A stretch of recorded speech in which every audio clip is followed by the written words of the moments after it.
We are currently here in España for a very special Spotlight Series episode with one of UST's best. She's a two-time UAAP Best Libero and my former teammate in the national team. This is Starting Lineup. Dancing, swaying, shooting. Puts a long tom and hits with lightning the dagger three. Then again. Isay tosses to Netura.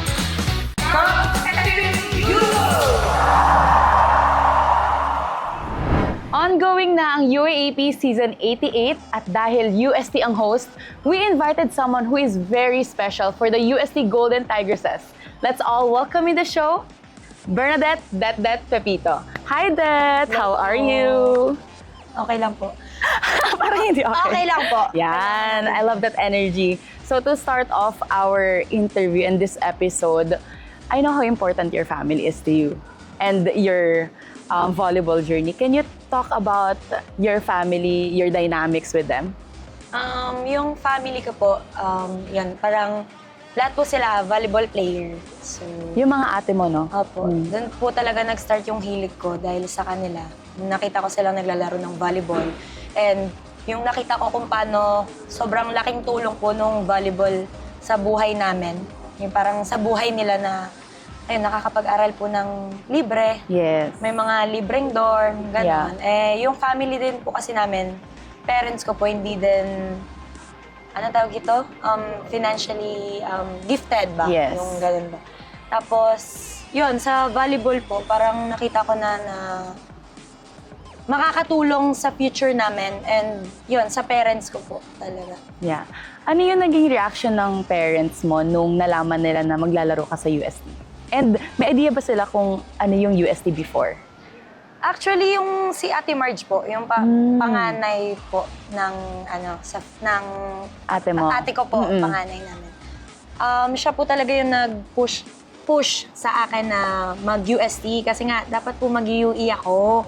Kasi pinuntahan po ako ng coach ng UE before sa bahay na parang inoferan kami. Tapos yun, dumating po sa point na NCR meet, ganon, parang si Coach Kung Fu po, kinausap yung mother ko po nung time na yun. Parang, baka gusto niyo mag-UST, ganyan. Tapos doon po nag-start, then yung ate ko po na nagsabi na mag-UST nga ako kasi yung educational, po ba ng UST, ibang-iba sa lahat. Kaya yun po. So, kapag nahihirapan ka, Det, kapag, for example, may mga struggles ka, paano pumapasok yung parents mo doon or yung mga ates mo?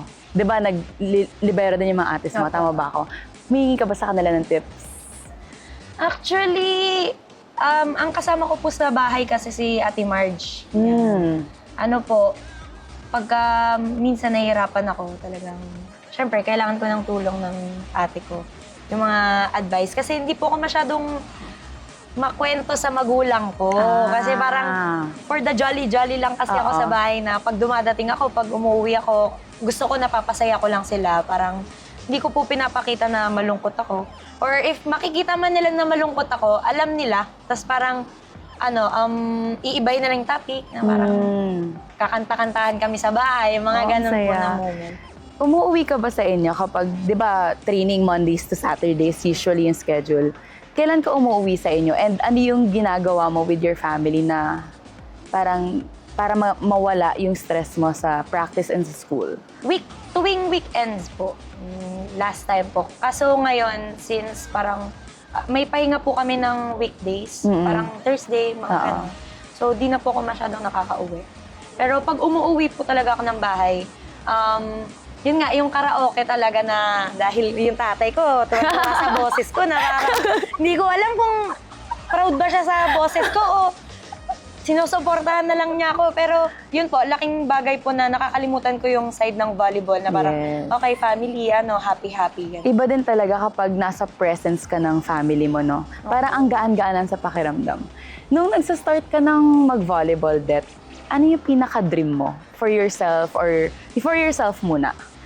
Ate, hindi ko talaga alam yung UAAP. Kasi nung elementary, alam mo naman po, for the play lang Puro talaga. laro lang, no? Oo, as in, yung nung UAAP nun, parang kami nila Belen, hindi namin alam. Tapos yung pangarap lang namin, makapag-aral ng libre sa high school. Yes. Ganon. Oo. Tapos, ano pa nga po, pangarap ko pa nun, makapasok ng Matay, high school or by sa high school. Yun po yung malapit na high school sa namin, sa lugar school nyo, namin. oo. Opo.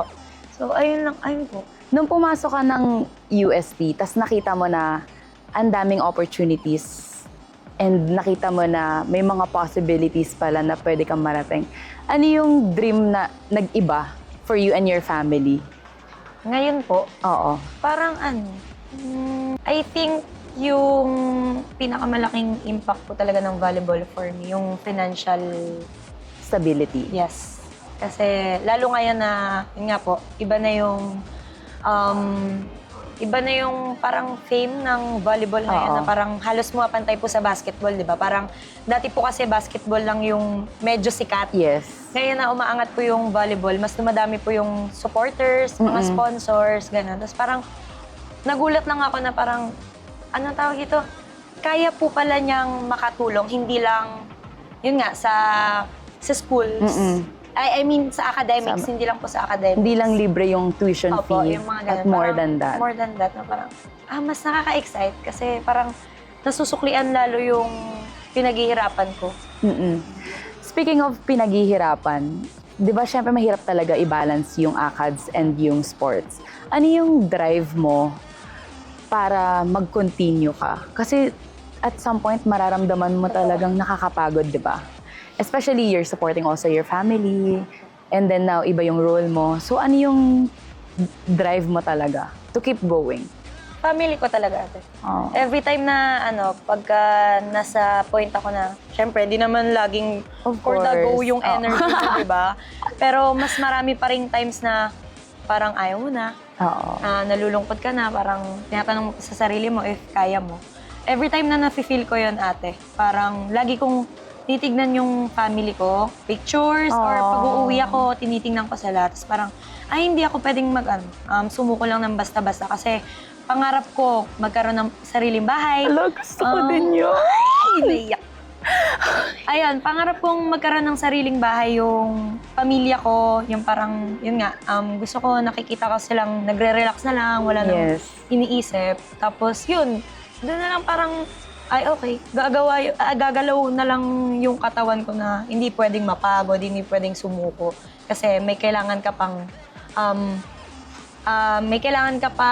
gawin. Ma-achieve. Lalo ngayon, ate, senior kasi Yung parents ko, para sila. So, hanggat maaari, na hindi naman natin alam, ate, kung ano mangyayari. Yeah. For the, talaga ako, give ng give. Kung ano yung magpapasaya talaga sa magulang ko, doon ako talaga. That. Alam mo, very inspiring ng story mo. Kasi ako din nakaka-relate din ako sa'yo. And it's just nice to hear na you love your family. And lagi kang maniniwala na talagang babalik siya 10 times fold talaga. Kapag nakikita mo yung parents mo sa bleachers, ano yung nararamdaman mo? Naiiyak ako, te. Hanggang ngayon? Parang katapusan na ng mundo. Pag nakikita ko silang nanonood, lalo yung tatay ko po kasi laging gusto nun manood ng volleyball. Kasi nga, wala na din siyang ginagawa sa bahay. Oo. Yun nga, binenta na kasi namin yung jeep, te. Talaga? ayaw ka na magmaneho, tay. Oo. Kaya ko na to. Oo, ilang taon ka na. Kaya na namin to, parang gano'n. Pagka papasok, te, grabe talaga. As in, parang nawawala na ako sa sarili na, oh my God. Yung Parang iba yung joy. Oo, te, halo-halong emosyon na nandito sila, parang mas lalo kong nagpupush na andito sila, hindi ako pwedeng ma-down, ganyan. Kailangan Yeah. ko makatulong sa team. Parang For my last question, Det, if there's one word to describe your parents sa buhay mo, ano yung word na yon? ano ba? Supportive. Yun talaga, te. Kasi sila, hindi sila yung maraming sinasabi na parents na parang matalak. Kung gano'n ko katalak, parang Sobrang baliktad opposite po sila. na parang mararamdaman mo sa actions. Yeah. Like, lalo yung mother ko, ate, maniniwala ka until now, parang baby pa rin tawag niya sa akin. Like, baby kulot. Ganon kasi.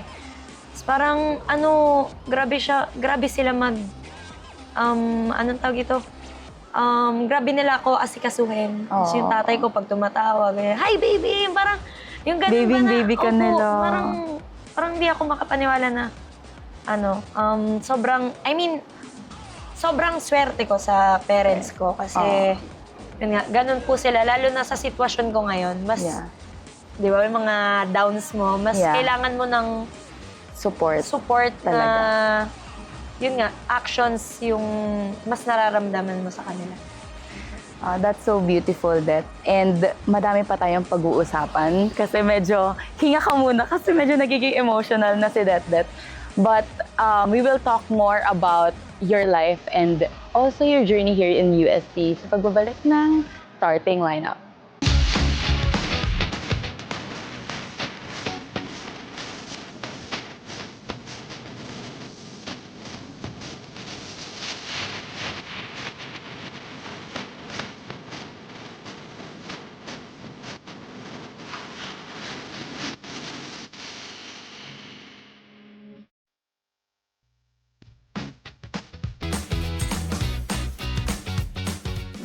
We are still here on the Spotlight series with Det Pepito.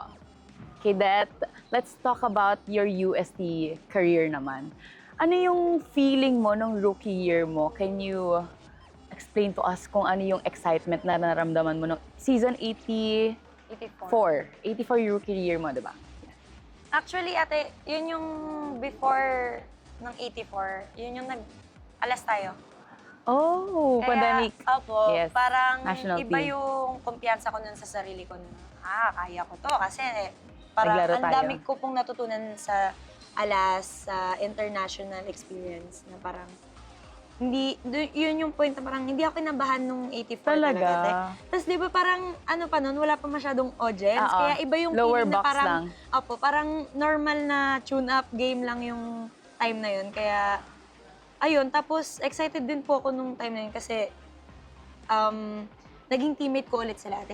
Yung mga seniors ko nung high school na parang excited ako if anong mangyayari kapag kumpleto na ulit kami from high school to college.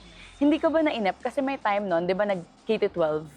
So, nadagdagan yung high school years natin. Hindi ka ba nainip nung, gusto ko na mag-college? Kasi may ganun akong feeling nung papasok ako ng NU Women's. May ganun ka din ba? Nung nag-start po kasi yung pandemic, parang grade 11. Ay, So, oo nga. Parang ang naabutan layo ka pa ng na ate na, pandemic. ay gusto ko na mag-college. Kasi parang yung nangyayari nung time na yun, parang...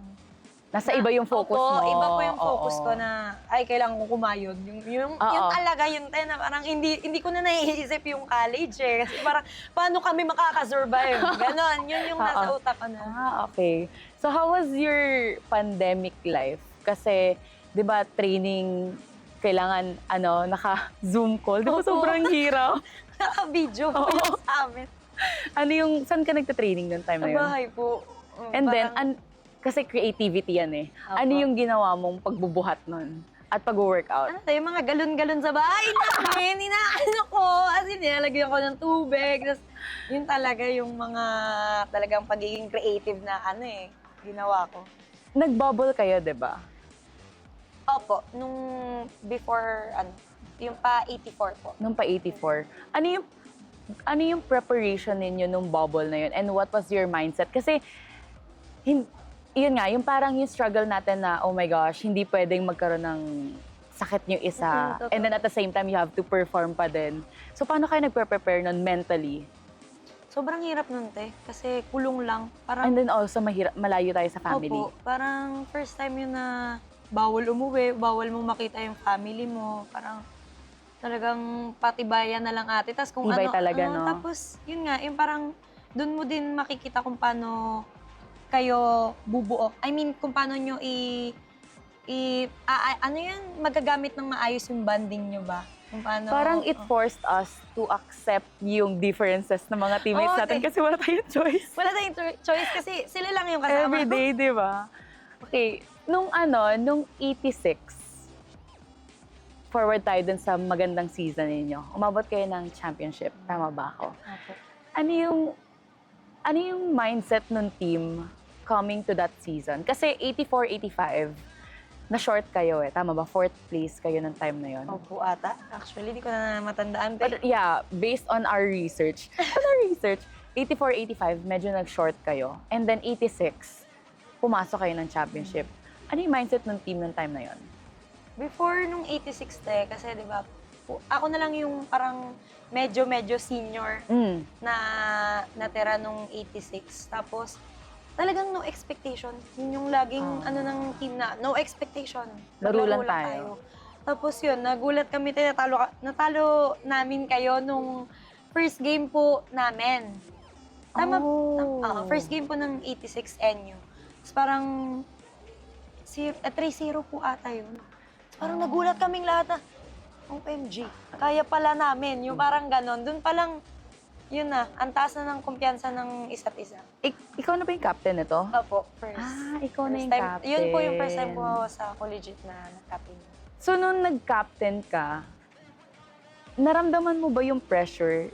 Kasi iba naman yung regular na naglalaro ka lang, libero ka lang. Sa libero ka and then team captain ka. Actually, hindi ito eh. Kasi, parang ano na po ako, yun nga, yung inborn na matalak. Yung parang, legit, ate. Hindi ako nahihirapan na tumalak sa mga teammates Then ko. natural sa'yo yung nag-lead. Opo. Oo. Tapos parang, syempre, sa side din po ng coaches, parang wala din silang, wala po silang parang sinet na Standard sa'yo. Standard na parang, gayahin mo si ano, walang Oo. ganun na parang, captain ball cadet, ganyan. Tapos bahala ka sa team mo. Parang grabe yung tiwala nila nung time na yun, te, sa akin. Kaya parang talagang greenup ko talaga yung opportunity na yun na para hindi sila ma-disappoint sa akin. Na parang kaya ko to kahit na bata yung team namin. Parang, Nag-iba ba yung relationship mo with your teammates? Kasi, syempre, ikaw yung kailangan may authority, hindi ka pwedeng malambot sa mga teammates mo or else, di ba may mga ganon, hindi ka nila pakikinggan. Nag-iba ba? oo, te. Paano? Talagang In what way? Kunyari si Regina Horado. Okay. Sobrang close ko po yan. Okay, As in, sa lahat ng, lahat Besties. ng, ate. Tapos nung nag-captain ball ako, as in, sobrang distant ko sa kanya na, ang pinaparamdam ko talaga na, eto ko, captain ball ako, hindi ako yung, hindi tayo yung parang, pag nasa court pag nasa court Pag na nasa parang, court. eto ko, parang ako na yung bagong captain ball nyo na, hindi ako, basta-basta, Parang hindi, kailangan alam nila yung role mo sa team. Apo. Tapos, Hindi yung parang okay-okay lang. Kasi syempre iba naman yung pressure din sa'yo. pag nasa labas mo kasi, di ba, harutan. Yes. Parang dun palang binild up ko na pag sa labas ng court, okay tayo. Okay. Okay tayo makipagbiruan. Pero pag nasa loob ng court, trabaho tayo. I get it. Tama naman. Kasi kailangan alam nyo kung kailan kayo magtatrabaho. Alam nyo kung kailan kayo mag-have fun. Iba naman yon. Speaking of yung mga nakaraan na naging team captain, if there's one thing na naalala mong nakuha mo from your Ate Ea, kasi alam ko, high school pa lang, yan na ang senior mo, ano yon? Si Ate Ea, ano po? Yung natutunan mo from her na nadala mo sa pagiging captain mo din? Parang may time siya na sinabi nung natalo kami, ate. Na parang gawin yung best. Yung parang gawin mo yung best mo hanggat nandiyan ka pa sa court para wala kang pagsisihan. Oh, Kaya that's yun so nice. yung ano ko na, oo nga no, ba't ka pa mag-hesitate na kunin yung bola? Ba't ka matatakot na tamaan ng bola sa mukha? Kung hindi ka naman, kung gagawin mo yung best mo na yon, talagang wala kang pagsisisihan. Yeah, Yun, that's te. right. For my last question, Dep, if there's one thing na na-discover mo about yourself sa pagiging team captain, My ano yun? gosh. Kasi syempre, ibang-iba talaga kapag may linya yung jersey mo di ba? I think, kasi ako, medyo introvert. Mm. Yung parang mapili lang po ako sa mga na Kakasama. na chichikahan ko. Parang nung nag-captain ball ako, syempre, hindi pwedeng nasa isang tao lang yung Yes. close mo. Parang na-discover ko na, kaya ko palang makisama sa iba't ibang tao. Yes. Kaya ko palang makaintindi Mm. sa iba't ibang ugali, iba't ibang sitwasyon yung parang mahirap siya nung una ate kasi Siyempre, parang kailangan mag-adjust eh. medyo nahihiya kayo, yung parang Mm. makakatulong ba ako sa taong to? Yung parang Yung nag-o-overthink Oo, ka. Pero yun nga, yun nga, ilang years na din, parang na-build up ko na din na kailangan ko para sa team. Kailangan ko reach out sa lahat para, alam mo yun, mag-meet halfway kami na hindi lang ako yung nagsasalita. Dapat mas naiintindihan ko sila. And it's also part of your growth as an athlete. Kasi, syempre, ibang role na yan, di ba? At ibang level na din yan. Oo, thank you. Thank you, Det, for sharing your leadership with us and your experience as a team captain. At marami pa tayong pagchichikahan sa pagbabalik ng starting lineup.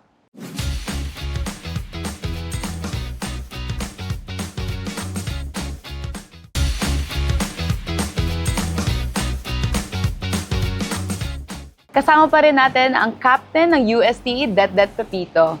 Det, what made you decide to continue playing for UST for the last year? To be Yung AP season honest, Opo, to be honest, ate, yung performance ko na parang last season, nung 87, feeling ko hindi ko pa deserve na umalis Umalis. ng UST kasi, yun nga, feeling ko hindi ko nabigay yung best ko. And yun nga, syempre, daming iniisip nung time na yun, na yung OJT, dun po talaga ako nahihirapan na, shucks, akala ko kaya ko nang i-balance yung academics tapos magbabalibol. Parang hindi pala. Lalo nung 4th year ate. Ayun, parang, yun talaga yung So, hindi ka deciding na factor. satisfy Opo, sa hindi performance mo last year. Opo. So, this year, talagang yung mindset mo was... Makabawi ano yung- talaga, te. As in, makabawi, makatulong sa teammates ko para, alam mo yun, iangat yung UST na hindi lang bronze and silver yung kaya naming makuha.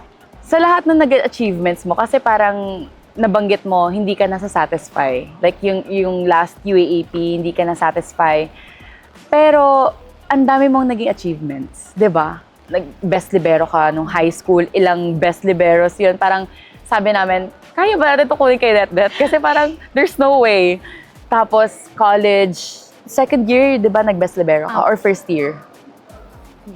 Second year po Second ata. year and third year, Apa. nag-back-to-back best libero ka. May time ba na na-appreciate mo yung achievements mo? Kasi I feel like hindi ka nasa-satisfy. Meron naman ate, syempre, pero hindi po kasi yun yung goal ko talaga na parang, ay gusto ko po talaga ng championship. Kasi yun din yung in-instill ni Ate Ea na parang bonus na lang if magkakaroon ka ng special awards. Yeah. Pero yun nga, yung aim pa rin as a team. I mean, yung goal pa rin as a team, yun pa rin yung talagang team-tingala ko. Yeah. Yung community ng UST talagang iba. Masasabi mong UST have the best support talaga, di ba? Ano yung factor kapag naglalaro kayo and seeing that crowd every game in the arena? Parang ang saya po kasi ang laki ng tiwala na alam mo yun, binibigay nila sa amin. Tapos parang knowing na yung iba, naglilive sa work para lang mapanood kami na parang grabe, ang sarap lang po sa puso na willing silang i-sacrifice yung mga nila sa work. Yeah. Ayun, para lang mapanood kami. Anong feeling ng maging isang Tomasino or Tomasian? Kasi, alam mo, kanina nag-iikot-ikot ako dito. Ibang-iba yung pakiramdam pag nasa loob ka ng UST. 'Di ba? Iba yung school, yung ambience ng school nyo, ang laki-laki. Anong pakiramdam kapag part ka ng UST? Paano ba? Parang sa UST kasi ate, very welcoming lahat. Parang hindi mo mafe-feel na nag-iisa ka, nag-iiba ka. Yung parang ganun na lahat kaya mong makausap.